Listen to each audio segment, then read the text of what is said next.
What's up, guys? It's Jordan here with Koda's Canine Academy. Once again, the boys and I are just finishing up with our walk/hike for the day, so I thought it would be a good chance for me to hop on and talk about something that is very important to a lot of people, which is how do you get your dog ready to be able to go places off leash? While this is kind of a complex answer, there are some things that you should do with every single dog before you take them off leash anywhere, okay? First thing, you want to make sure that your dog is responding to their name the first time, every single time, in multiple different locations. If you haven't been working on this in at least 6 different places, don't go try it for the first time off leash in a park somewhere. Odds are it is not going to work out well for you. So take them to a couple places, whether it be like a fenced in softball field, maybe a dog park. Probably not a dog park if they haven't practiced yet, because that might be too much going on and they're going to ignore you anyways. But somewhere where they're going to be safe, where you can either have them on a long line or have them off leash and work on that name game.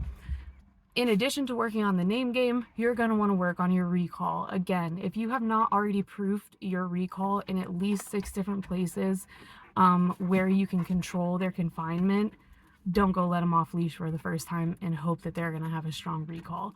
Make sure it is proofed before you ever go. Then, when I get to that location, one of the first things I'm going to do, if it's the first time I've ever done it, or maybe it's just the first time I've ever taken them to that location, I'm immediately going to hop out of the car with them and do like some just quick obedience work. All I'm doing is getting their brains a little bit more focused on me and reminding them that even though we're somewhere new, they still need to be responsive to me is always a good thing. You kind of get their brains into like that engaged working mode. So then even as they do start running or exploring on the trail, if you say something, they're still going to default to, oh, I bet she has a treat for me.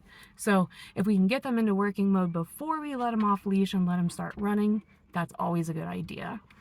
When you're first letting your dog off leash, I would highly recommend either making sure that you're not letting them wander more than 10 to 15 feet away from you. If your dog is already 100 feet away from you before you figure out that they're not going to come back, it could get very dangerous very quickly, especially if there's another dog or there's a car coming or there's a roadway up ahead. Who knows? If your dog is way too far out in front of you, it's going to be nearly impossible to do anything about it. But if you still have them within a 10 to 15 foot radius of wherever you want them to be, it will be much easier for you to use like emergency recall methods like making noise or getting excited or even running in the opposite direction. If they're already 100 feet away, they're probably not gonna see you running, right? Because if they're already not checking in with you, they're not gonna suddenly check in with you just because you're running in the opposite direction. They're too far away. The other option would be start out using an e-collar just to give you that fail safe. If you're using an e-collar, a lot of times with dogs, all that it takes, again, if the dog already has a proofed recall, if they know what it is they're supposed to do, you throw an e-collar on them, give them your recall. If they don't listen, beep them. If they don't respond to the beep, you can vibrate, so on and so forth, right? But remember, when we're using an e-collar with our dog when working on recall, we are hitting them or applying that correction when they choose to ignore us. We're not going to do it right off the bat. We're going to give the dog the opportunity to do the right thing first.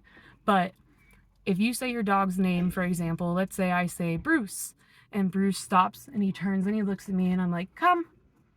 And I know for a fact that Bruce knows what come means because we've worked it in 1,000 different places. So if he turns, looks at me, I tell him to come, and then he decides, nope, I'm going, that's when I would apply that stimulation, because he has now made the active choice to ignore me and do what he wanted, right? That's what we're trying to get out of their brains, is that no matter where we are, no matter what we're going, they can't ignore us, because if we're recalling them, there's probably a reason.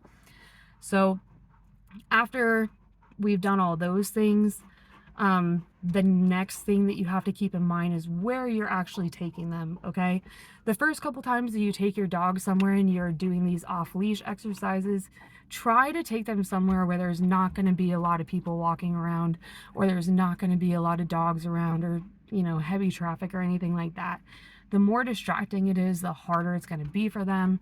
So if we can start out in low stimulation settings, it's going to be even better. Another thing that can be really helpful to help get ready to do stuff like that is taking them places on leash where dogs are allowed to be, such as, you know, Tractor Supply or Lowe's or Home Depot, stuff like that, so that they're getting more exposure to the outside world, getting to experience new things. And then that way, when you take them on those walks and you're out and about, they're not going to be as likely to want to wander off and find all these new different things because they've already been experiencing a bunch of stuff along the way. Therefore, you are automatically inherently more rewarding than you would have been if you didn't do those things otherwise. Other than that, I would always recommend just having treats with you. If you're going to have your dog off leash at any time, have treats with you. Every single time they look at you, every single time they check in, every single time they do a good recall, you should be heavily rewarding them, especially if they're off leash. We need to build that association so strong that no matter what you guys come across while you're out and about, you'll still be able to recall them. So those are all my tips for getting a dog ready to go outside and go off leash for the first time.